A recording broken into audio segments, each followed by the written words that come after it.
welcome to Shield Bash. I am Britt, your GM. And today we're doing something a little bit different. We have an esteemed writer as a guest. We'll be chatting about up-and-coming things. Tom Knauss. Hello. Tom, how are you? There you are. I'm doing well. How are you? Great. Glad to be here this afternoon. So, Tom, you are working closely with, if not employed by, Frog God Games. Am I correct? That would be correct. Yep. Excellent. Can you tell us a little bit more about Frog God and what we might know from them? Just because, our listenership might not be the hugest, but we are kind of global. Okay. That's fine. We are a tabletop role-playing game company that produces products for 5e. We were doing Pathfinder for a long time. We kind of stopped doing Pathfinder for a little while, and we're kind of doing it again since some of our most devoted fans are still loyal Pathfinder players. We also have our own game system engine called Swords and Wizardry, which is a early retro clone of 0e or 1e or however you want to refer to it.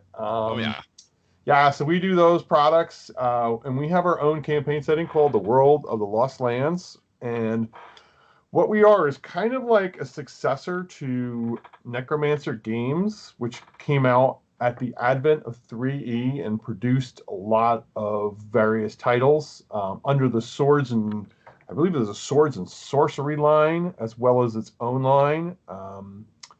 And then we kind of took the mantle from there and then kind of resurrected Necromancer Games again. So our motto is first edition feel, whatever rule system you want to use. So that's a brief overview of what Frog God Games does. Well, I was, when this opportunity came up, I was surprised to learn I was more familiar with Frog God than I thought I was. Oh, okay. There was this one little known adventure that you can run called, well, I'm going to say it wrong because I was listening to an interview with you and somebody else and you said it totally different, but Rapanathuk is the way we say it. Yeah, that's pretty good. Yeah, that's like epic level stuff right there, man.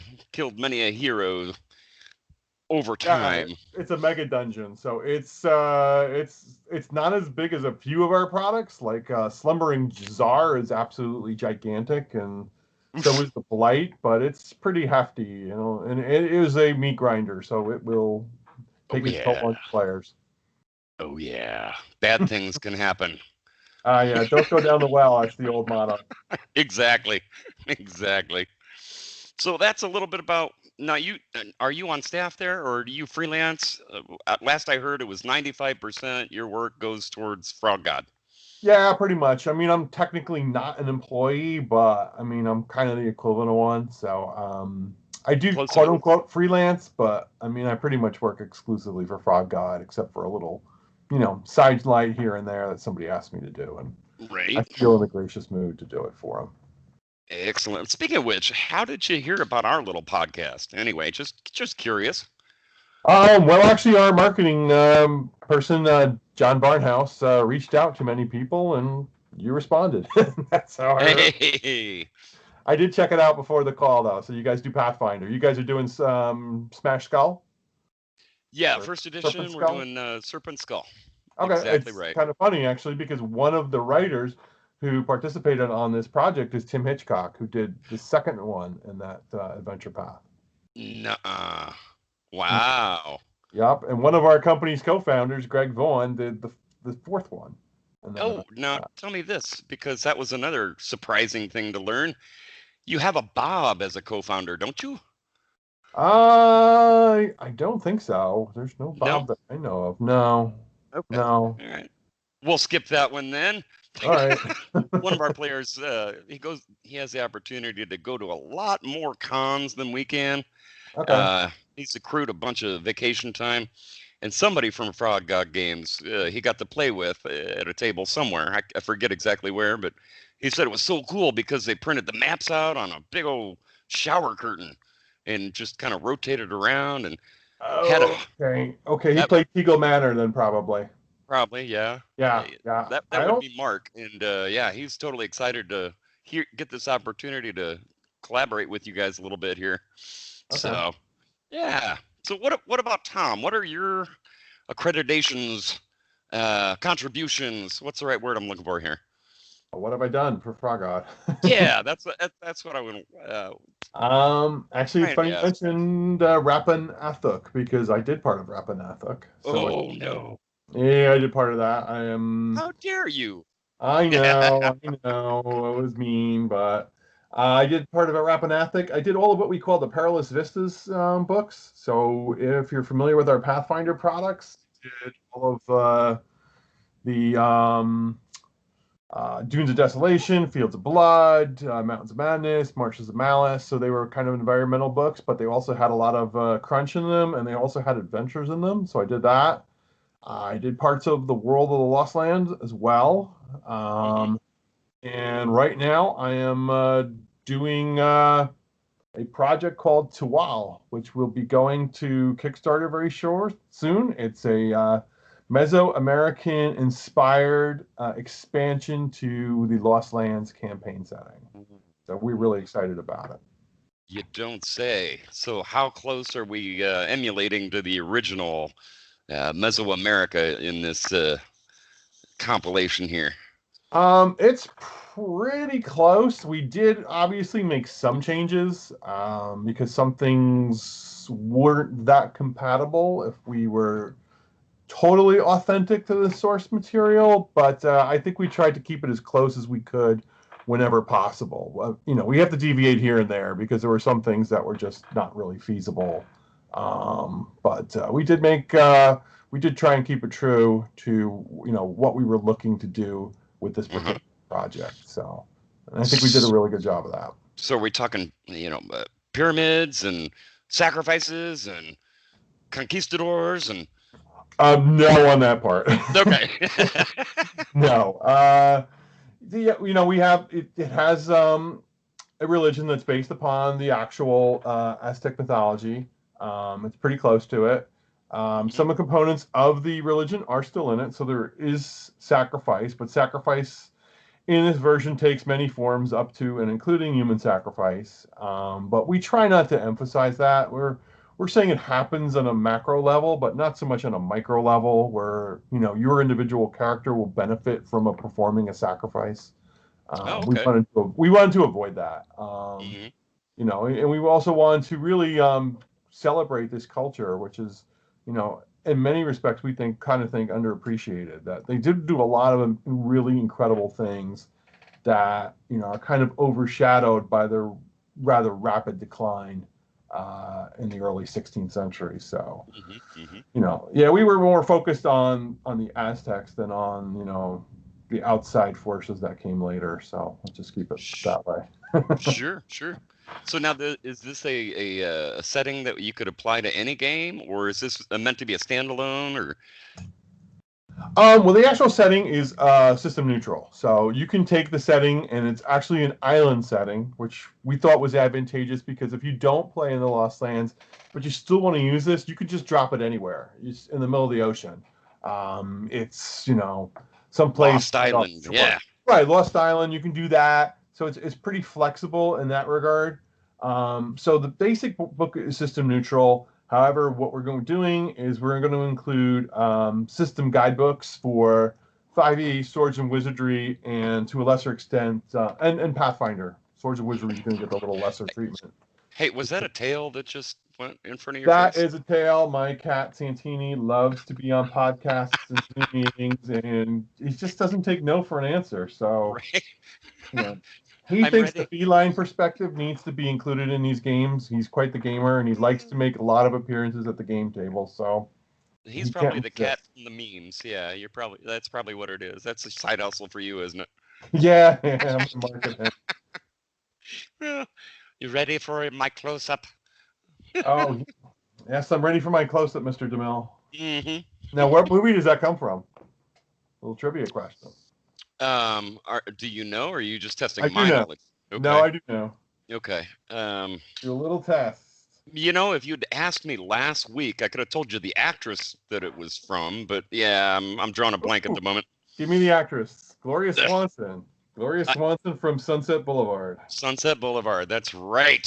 Mm-hmm. That's Wasn't her. that among the very first film noir?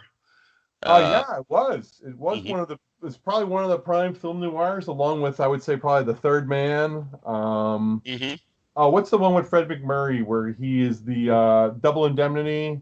Um, mhm. a few of those other film noir films. I'm a big movie buff, so Ah, I guess. yeah, yeah. Yeah, that's going back a little bit far.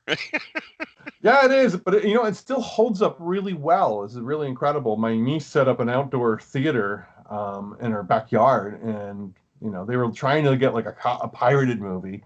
And I said, "Why don't you Uh-huh. just go on play Sunset Boulevard?" And they actually were like, "Wow, this is really good." And I said, "I told you, Uh-huh. it's a pretty good movie. It holds up really S- well." Some things really are timeless, aren't they? Yes, and some things you look back on, you cringe, and you go, "Oh, I can't believe Yeah. that one time. Oh, it's so Yeah. bad." Hawk the Slayer. Oh, it's so bad. I was just like, leave it in my teenage years and let it stay there. Speaking of which, you've been around the business one way or another for quite a while, haven't you? I mean, I've been in it for since about 2000. I took a little bit of a hiatus when 4E came out, and there wasn't really an open license. And then I kind of came back when Pathfinder had its Genesis, and I've been in it ever since. So about 20 years total. yeah, I was listening to a different interview. Somebody at a tavern. I'm sorry, name escapes me. Tenkar's time. Uh, yeah, that's it. Sure. And you guys were talking about, yeah, these, somebody had a red box. We didn't know what we were getting into. We didn't even have the right dice. Yeah, well, pretty much. That was it. I can Story. relate. Yeah, been around playing for a while myself, Okay. and somehow I wound up jamming this thing. Oh, I remember. I had the time. Nobody else did. Oh, I wish I had that time these days, but I don't. Exactly. So when does this new item hit the Kickstarter? When can we tell people to look for it? We were hopeful it would be this week, but it's going to now be actually next week. So Okay. it'll be sometime next week. We'll have a preview page ready very soon. So when Excellent. we do that, John will be sending out the links for that page. So keep an eye out for that as well. Excellent. So I can probably have Mr. Will incorporate that to this recording by the time it's released. Possibly. Yeah, that should be good. Possibly. All Yeah. right, cool. Excellent. What else do you want to talk about, sir? Well, boy. What's next after this project? What's next after this is kind of I don't know. I'm still like knee deep in it because there's some stuff that needs to still be edited. There's a few things that need to be fixed. I have Hmm. lots of interviews to do. I think you're about number 7, and I think I have about 20 more to go. So Wow, is that all? yeah, I want to be a chatty fellow for a little while.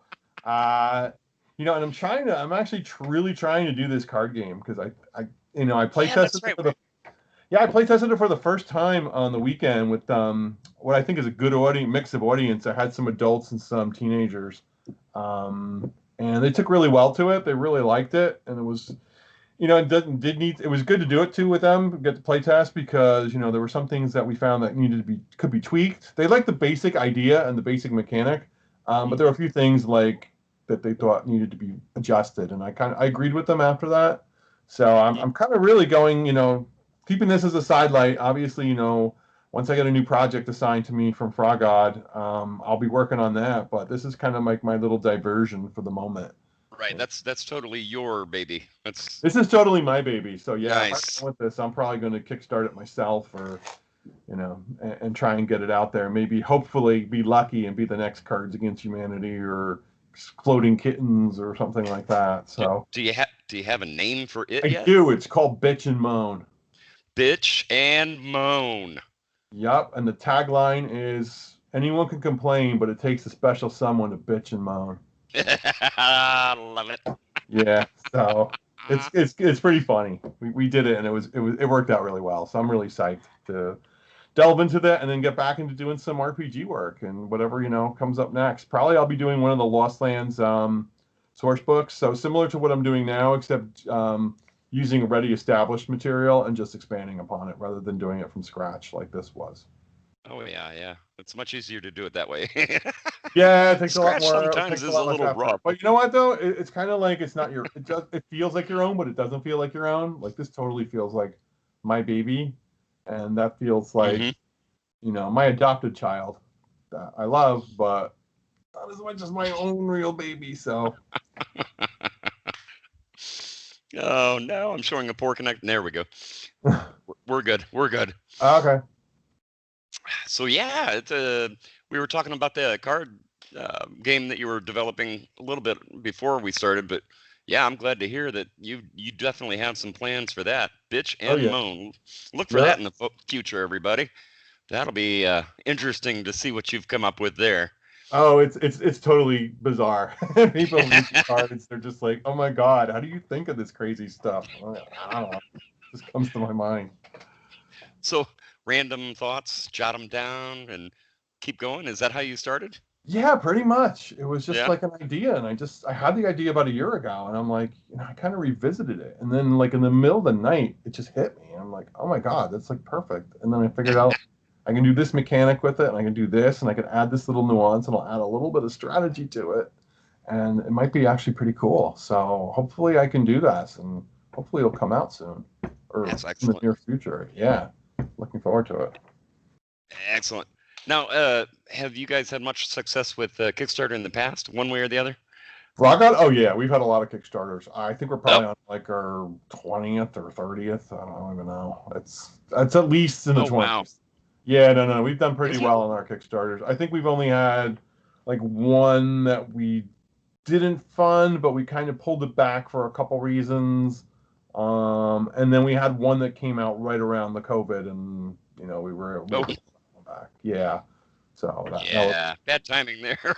Yeah, too much uncertainty at that time. So it's just we'll revisit this later. So sure. And then the name of the Kickstarter that's forthcoming within this next week is with the Mesoamerican theme. It's going to be called what? Tehuatl, and it'll be spelled Tehuatl. So most people see the TL and they go Tuttle, and it's just like a longer L. So it's spelled, but it's like a little sound, not like a Tuttle. Yeah. We have a pronunciation guide in the book. So I was going to say you're gonna have to. Yeah.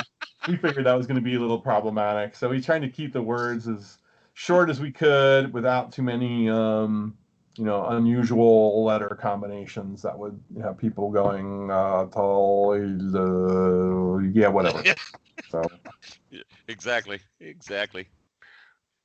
Interesting. And now, is that also somewhat related to the language they might have spoken back then?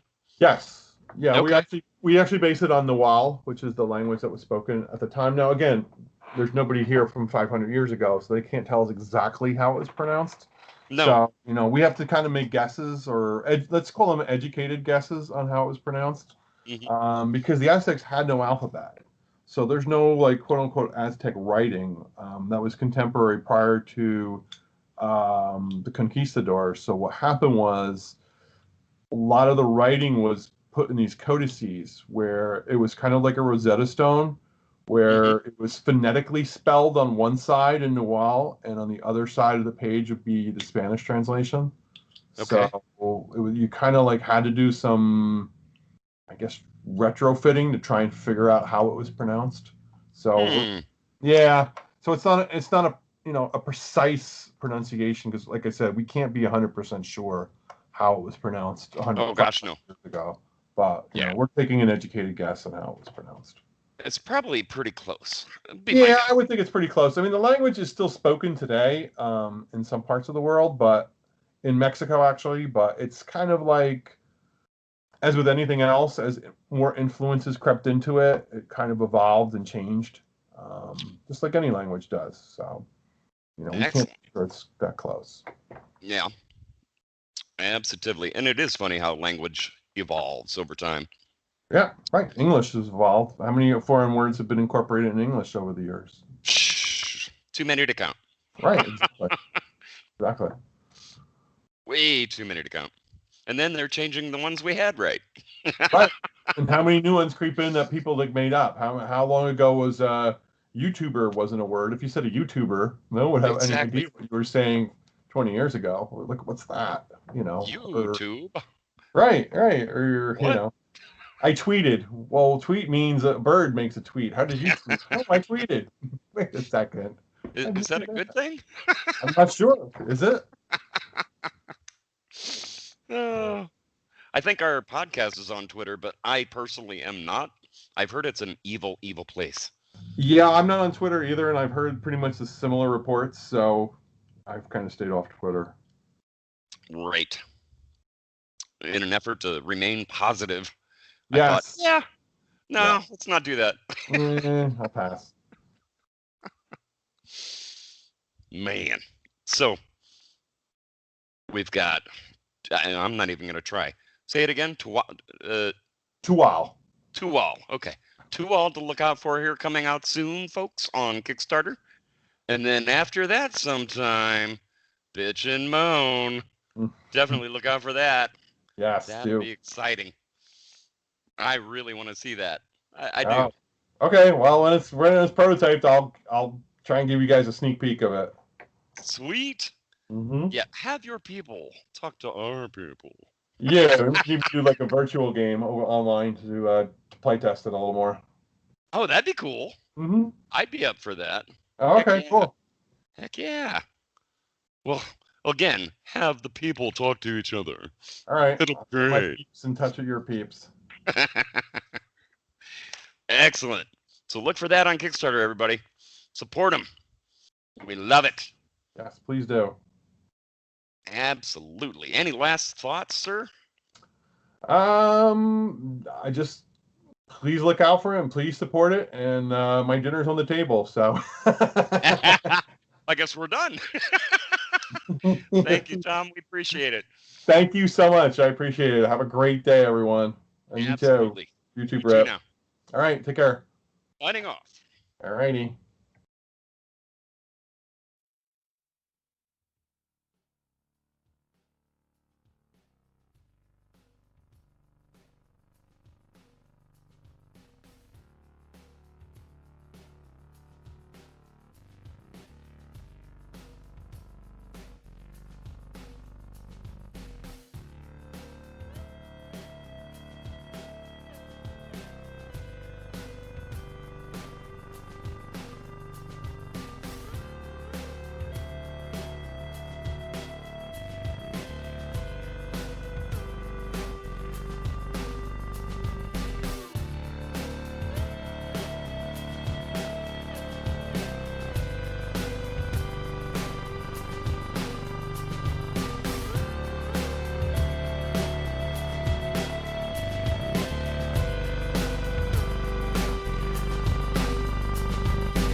Shield Bash is made in association with Knights of the Octagon and Farmageddon Gaming Convention.